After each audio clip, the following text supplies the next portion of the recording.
अस्सलाम वालेकुम दोस्तों, मैं हूं असलम आलम और आप देख रहे हैं गल्फ एक्सपर्ट। दोस्तों, इस वीडियो में कतर के एक रूल के बारे में बहुत ही इंपॉर्टेंट जानकारी आप लोगों के साथ में शेयर करने वाला हूं। हो सकता है कि आप में से कुछ भाइयों को इसके बारे में मालूम होगा, लेकिन आप में से अक्सर लोगों को इसके बारे में जानकारी नहीं होगी।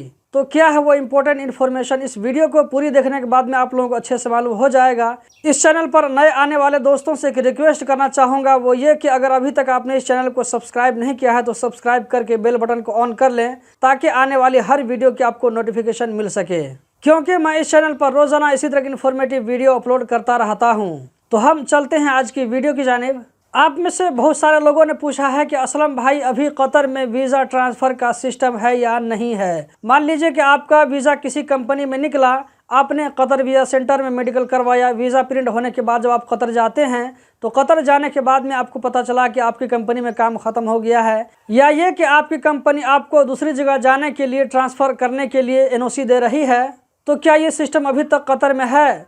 तो इसका जवाब है कि हाँ, अभी तक ये सिस्टम कतर में है। मान लीजिए कि आप किसी कंपनी में कतर जाते हैं, वहाँ पर जाने के बाद में आपको काम पसंद नहीं आता है, या ये कि कंपनी के अंदर से काम ख़त्म हो गया है। अब आप कंपनी से बात करते हैं कि मुझे ट्रांसफ़र करने के लिए एनओसी दे दीजिए, और कंपनी वाला आपको एनओसी दे भी देता है। तो ऐसी सूरत में आप जिस भी नई कंपनी में ट्रांसफ़र करवाएंगे, वीज़ा को चेंज करवाएंगे, तो ये काम आप सिर्फ कतर में एक ही बार करवा सकते हैं। इसीलिए आप जिस भी कंपनी में जाते हैं तो ट्रांसफ़र करवाने से पहले हर तरह से इत्मीनान कर लें कि ये कंपनी मुनासिब है या नहीं है, क्योंकि एक मरतबा ट्रांसफ़र आप हो जाएंगे तो आपको दूसरी मरतबा ये मौका नहीं मिलेगा। और ये चीज़ जो मैं बता रहा हूँ, ये इकामा लगने से पहले की बात है। इसको बहुत सारे लोग तहवील ताशीरा भी बोलते हैं। इकामा लगने के बाद जो चेंज होता है या ट्रांसफ़र होता है, इसको बहुत सारे लोग नकल कफाला बोलते हैं। कफाला चेंज करवाना या स्पॉन्सरशिप चेंज करवाना बोलते हैं। इकामा लगने के बाद जो चेंज का प्रोसेस होता है, स्पॉन्सरशिप चेंज का प्रोसेस होता है,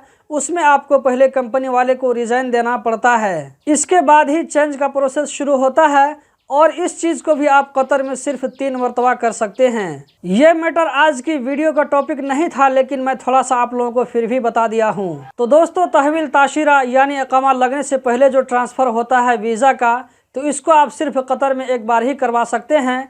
इसीलिए वीज़ा ट्रांसफ़र करवाने से पहले हर तरह से इत्मीनान कर लें कि आप जिस कंपनी में जा रहे हैं वो कंपनी आपके लिए ठीक है या नहीं है। यहाँ पर मैं आप लोगों को एक बात और बता देता हूँ, वो ये कि कुछ लोग ऐसे भी हैं जो कतर जाने के साथ साथ दूसरी कंपनी में चेंज के बारे में सोचना शुरू कर देते हैं। तो ये बिल्कुल गलत है। इससे आपका बहुत बड़ा नुकसान भी हो सकता है। मान लीजिए आप कतर जाते हैं, महीना दिन के अंदर या 15-20 दिन के अंदर अंदर आप कंपनी से बातचीत करना शुरू कर देते हैं कि मुझे दूसरी कंपनी में चेंज चाहिए।